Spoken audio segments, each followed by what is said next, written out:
Hoy tenemos la suerte de contar con la escritora, politóloga y periodista Estefanía Molina, a la que quiero agradecerle especialmente su accesibilidad y bueno, que nos acompañe esta tarde en esta maravillosa reserva biosfera Terras do Miño. En primer lugar, pues conocemos un poco por las tribunas y por tus opiniones vertidas en diferentes programas de radio y televisión, que te preocupa la situación de los jóvenes españoles.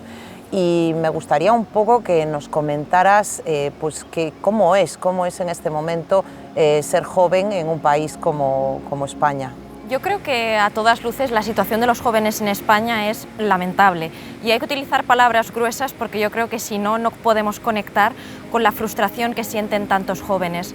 Digamos que es una juventud que asume ya desde muy temprana edad que van a vivir peor que sus padres y es probable que esta ruptura del horizonte de progreso no se hubiese roto en las anteriores generaciones. No hay más que ver, la generación tal vez de nuestros bisabuelos, abuelos, vivió la generación de la posguerra, la generación de nuestros padres tenía esa esperanza de ir a mejor y muchos de ellos incluso depositaron en sus hijos la ilusión de que algunos, si no habían ido, fueran a la universidad o que se ganaran mejor la vida. Y digamos que ese paradigma del progreso, de la posibilidad de ir a mejor, se rompe. Y eso hay que verlo claramente en las condiciones de vida materiales de la gente joven. A menudo suele ser gente muy formada, por supuesto hay de todo, solo 1 de cada 3 va a la universidad, pero es especialmente dramático en aquellos que han hecho todo lo que el sistema les pedía o que ellos creían que era lo que el sistema les pedía. Estudiar una carrera, tener una formación, tal vez un máster, unos idiomas, haber viajado. Por tanto, es gente con mucha cultura, pero a la vez se encuentran que sus condiciones de vida son lamentables. Y yo siempre digo que es una generación, digamos, dependiente de ayuda externa. Suelo decir que fabricamos jóvenes antisistema o castrados de autonomía, porque hoy en día es muy difícil, ya nazca uno en Lugo, en Madrid o en mi caso en Igualada, en Cataluña, en Barcelona, poderse emancipar sin ayuda de los padres. Y estamos viendo cómo eso incluso altera a veces los lazos dentro de la familia. Ya no es la idea de un individuo que sale de su casa y puede formar un proyecto propio, sino que es un individuo que sale de su casa, si es que sale, a compartir piso con otros tantos desconocidos hasta muy tarde y ello trunca no solo su proyecto familiar, sino incluso a veces sus propias aspiraciones laborales, porque se ve encadenando trabajos precarios, aunque se esté intentando desde la legislación o en el caso de este gobierno suprimir los aspectos más lesivos de la precariedad, pero todavía pesa sobre los jóvenes esos salarios tan bajos y esa dependencia que incluso vemos que, según las estadísticas, 1/3 de los jóvenes vive hoy en el riesgo de exclusión social, riesgo de pobreza, la mitad se emancipa, si es que se emancipa, con ayuda de sus padres y 1/3, casi la mitad de los padres afirma en el último mes haber dado apoyo a sus hijos para pagar facturas, llenarles la nevera, etc. Por tanto, vemos que es una generación que no puede emprender un proyecto de vida autónomo. Me gustaría, hoy, Día de Europa, plantearte que pudieras darnos una serie de nociones. Yo sé que tú has estado muy involucrada en el conflicto en Ucrania, en esta guerra a puertas de Europa, y que tienes una serie de conclusiones que son de sobra conocidas, pero me gustaría que en un día tan señalado como hoy puedas ahondarnos un poquito en este análisis. Sí, a mí me gusta decir que hoy, que es el Día de Europa, la capital de Europa es Kiev, que como dicen los ucranianos, ¿no?, en defensa del topónimo propio de su idioma para desmarcarse de ese legado de la URSS, en este caso de Rusia. Para mí que estamos a las puertas de un conflicto que ya ha revolucionado a Europa, no solo para los años que vienen, la posibilidad de que Ucrania se integre en la OTAN, pero incluso en la propia Unión Europea. Sabemos que hay una agenda que se amplía por el este, incluso por el Cáucaso, pero es que ya ha cambiado Europa y yo quiero remontarme a cuando estalló el conflicto. Yo creo que si echamos la mirada para atrás, el conflicto de Ucrania ha cambiado Europa en dos sentidos. Por un lado, ha obligado a una mayor integración en Europa, no solo económica, que es prácticamente la esencia de la Unión, sino una integración política. Estamos viendo cómo centralizamos ya la compra de armas para ayudar a Ucrania. Estamos hablando de la posibilidad de construir un anillo defensivo, porque somos conscientes que si Donald Trump gana las elecciones y deja de darle ayuda a Europa, podemos encontrarnos con que hoy el conflicto es en Ucrania, mañana, quién sabe, tal vez en otro país, porque Rusia no se sienta detenida.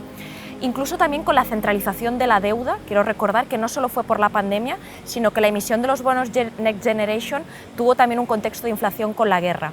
y cómo la Unión Europea ha llegado a dar ese paso. Yo creo que de la noche a la mañana fue consciente de que Rusia no solo era una amenaza para Ucrania porque había invadido ese país, sino que era una amenaza para todos nosotros en términos de seguridad.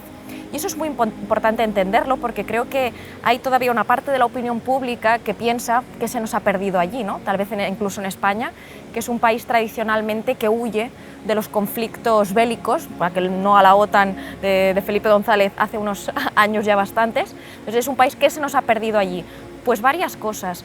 Formamos parte de la Unión Europea y la Unión Europea vio cómo, uno, a nivel económico Rusia era un problema porque había adoptado esta actitud de invadir países de aquella zona que consideraba que eran de su zona de influencia, también con fines económicos. Rusia es una economía que vive del gas, del petróleo, y eso hacía, esa inestabilidad, que subieran los precios de las materias y de los combustibles que nosotros consumimos.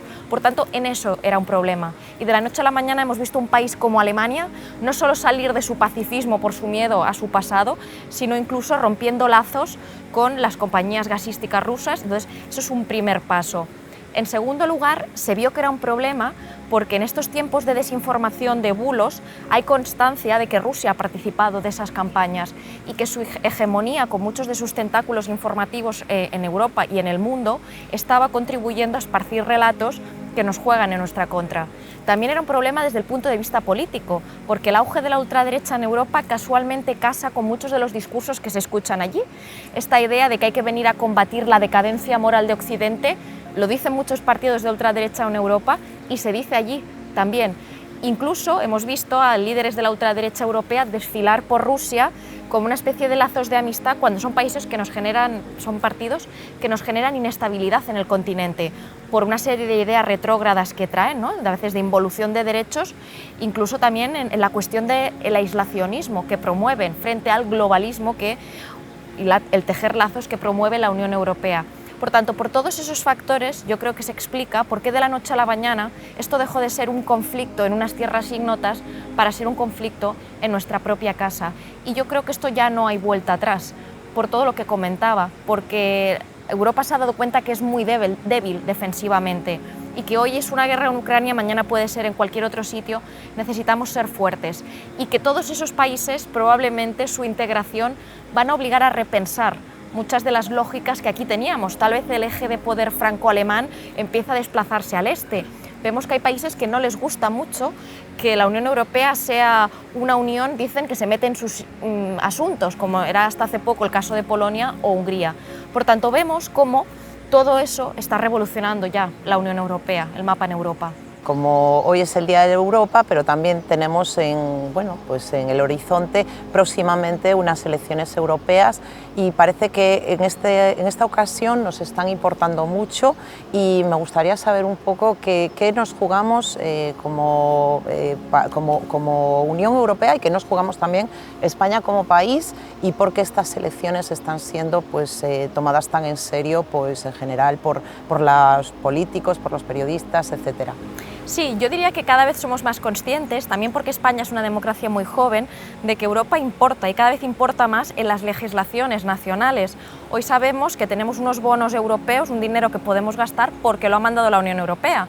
Sabemos que tenemos inflación como consecuencia de fenómenos que también pasan en la Unión Europea, carestía de combustibles, etc. Entonces yo creo que cada vez somos más conscientes ya como ciudadanos de que lo que pasa en Europa importa. Ya no son unas elecciones que decimos los politólogos de segunda o tercera generación, como que nadie va a votar porque no las cree relevantes como igual si las nacionales o autonómicas.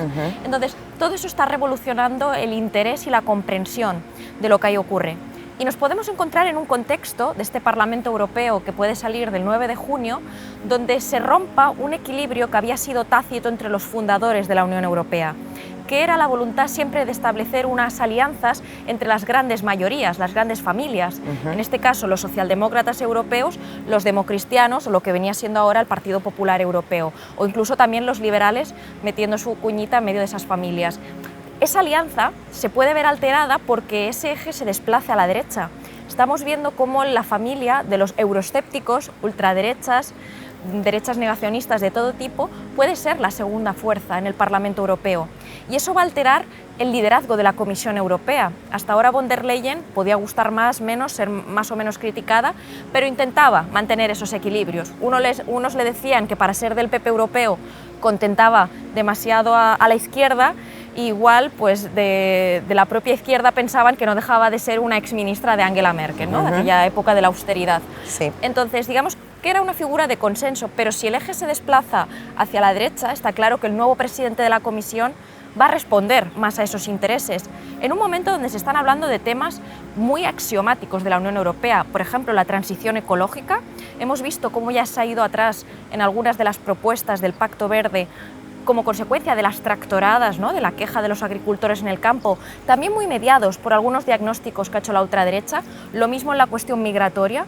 Estamos viendo cómo hemos ido para atrás de aquella Europa que quería welcome refugees, recibir en aras de ese espíritu solidario con los pueblos, ¿no?, integrador, de una especie de superioridad moral basada en los derechos humanos que aquí defendemos a ultranza, y eso también estaba muy mediado por las lecturas de la ultraderecha. Y me gusta decir las lecturas de la ultraderecha porque la ultraderecha, así como cualquier populismo, es hábil detectando los problemas. Es fácil decir aquí hay un problema.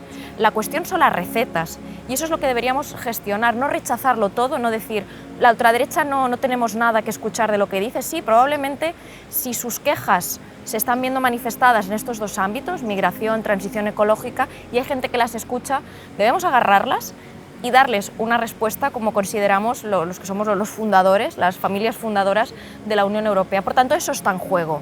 También porque el presidente de la Comisión hoy tiene un papel mucho más político que hace unos años. Sabemos que von der Leyen se puede permitir, o incluso nuestro alto representante exterior, Josep Borrell, ciertas licencias políticas porque hemos creado una comisión más política en reproducción de lo que hacemos en los estados nacionales, que es que votamos unas cámaras y las cámaras eligen al presidente. Entonces, digamos que a lomos de todo este entramado, hoy lo que ocurre en Europa importa y vincula. Y sobre todo en el hecho de que no tomen el cetro aquellos que realmente no quieren a la Unión Europea, porque son los que precisamente están por minarla. Estamos prácticamente en el aniversario de un maratón electoral que ha habido en este país, con elecciones municipales, elecciones generales, que ha revolucionado un poquito el ánimo de la gente, el ánimo del país, ¿no? En las últimas semanas hemos tenido debates abiertos acerca de los medios de comunicación, del Poder Judicial y del papel del propio presidente del Gobierno de España.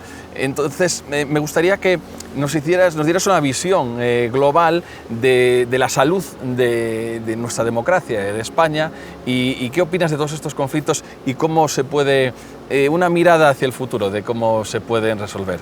Sí, yo creo que a veces los periodistas que vivimos en la Madrid-esfera, ¿no?, ahora que estamos en tiempos de fachosferas, bulosferas, yo he acuñado la Madrid-esfera, porque realmente uno viene a esta tierra y se da cuenta que la vida transcurre con más tranquilidad. Y esto, yo que soy catalana, también tengo una mirada periférica de la política española y sé que fuera de la M30 las cosas se leen siempre muy distintas, y eso no se hermana a los que no vivimos ahí. Pero claro, ahí está el problema, ¿no?, que digamos que en la Madrid-esfera es donde se juega el poder y es donde los ánimos están más crispados, pero ello no nos debe llevar a pensar que es la parte por el todo. Y yo hago ahí un llamamiento a poner en valor, como se dice ahora, poner en valor la política de proximidad, la que se hace en los ayuntamientos, diputaciones, comunidades, porque ahí los ánimos no están tan crispados como en el Madrid político, no por los pobres ciudadanos de Madrid, sino en lo que es el Madrid de las instituciones y el Madrid de los partidos. Entonces, y eso nos arroja una visión esperanzadora, creo yo, de la democracia. En la mayoría de casas la gente nos está debatiendo por ganar la guerra civil. Entonces, eso nos debe permitir ver qué es parte del juego político al que a veces nos llevan y qué es parte de la realidad. Porque yo sí creo que España es una democracia joven, pues que se está reformulando constantemente, ha sufrido una especie de segunda transición cuando se ha roto el esquema del bipartidismo y los conflictos territoriales han brotado debajo de las piedras, pero sigue siendo una democracia que está en los estándares europeos. Hay contrapesos. Voy a poner un ejemplo de estos días. Que el Tribunal Supremo le haya enmendado la plana a la Fiscalía General con el nombramiento de la fiscal Dolores Delgado demuestra que en España funcionan los contrapesos. Si hay un procedimiento que no es adecuado, queda enmendado, queda revisado y ya está. Entonces tampoco hay que rasgarse las vestiduras. Pero sí que es cierto que nuestra democracia tiene enemigos y la desinformación no es algo que ha ideado el presidente del gobierno, es un objetivo global combatir la desinformación, porque vemos que sí, que influye en esa pata de la democracia, que es que el ciudadano esté bien informado, que es lo que le permite tomar decisiones adecuadas. Es evidente que no todo el mundo tiene el mismo tiempo que los que somos frikis de esto para estar ahí consumiendo 24/7 información, pero no es lo mismo informarse de vez en cuando que directamente recibir bulos o desinformaciones o distorsiones. Eso es algo que debemos combatir. Luego también un poco el fenómeno de la polarización, que no está tanto en la calle, porque todavía los lazos de empatía hacen que uno no insulte a su hermano o a su vecino porque vote algo distinto. Hay lazos de comprensión que rompen la polarización, pero sí que está mucho en las instituciones, ¿no? Esta idea estanca de que usted está en este bloque o está en este otro y no puede pactar con aquellos otros. Pero incluso creo que eso cada vez se va a ir metabolizando mejor por un motivo, y es probablemente el elemento que más ha polarizado España en los últimos tiempos es el proceso independentista. Y es el tema territorial, no tanto la pugna PP-PSOE. ¿Por qué? Porque del proceso independentista tenemos este parlamento de bloques donde los nacionalistas solo se pueden entender con la izquierda hoy en día, porque la derecha existe un agente que es Vox que aísla al PP de esos pactos. Y yo creo que una vez pues transitemos la amnistía, uno puede estar a favor o en contra, pero creo que los efectos los vamos a notar, veremos cómo ese mapa de poder incluso se puede llegar a reformular. Podemos volver a ver alianzas como en su antigua época de PP con Junts, la nueva CiU, entonces, o incluso con el PNV si no necesitan a Vox, o incluso en la propia izquierda, ¿no? No es cierto que nunca tiendan la mano o se entiendan con el PP, eso no es cierto, porque estamos viendo que cuando ha habido que renovar, por ejemplo, el término discapacitado en la Constitución, se han puesto de acuerdo, como en su momento se pusieron de acuerdo para reformular el artículo 135 de la Constitución. Lo que pasa es que vivimos en esta democracia tan mediática, ¿no? Tan de cada renuncia es una derrota, cada cambio en mi programa para pactar con otro es una auténtica tragedia, que yo creo que tenemos esta visión.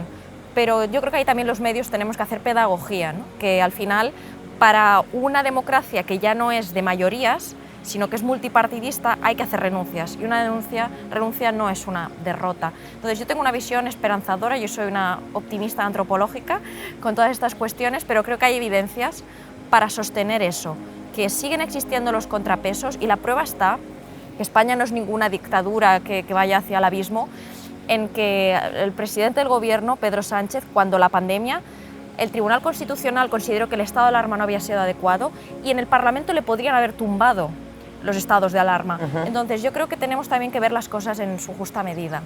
Pues muy bien, con este mensaje de esperanza nos despedimos además con el canto Tiempo primaveral de los pajarillos, entre el río de la vida, nuestro Miño, y por supuesto nuestra casa, la UNED, Casa del Conocimiento y la Sabiduría. Muchísimas gracias por aportar tu visión de juventud y tu visión pues, crítica, política y periodística a Lugo Naturalmente. Pues nada, vosotros, muy feliz de estar aquí. Muchas gracias. Estefanía, un placer.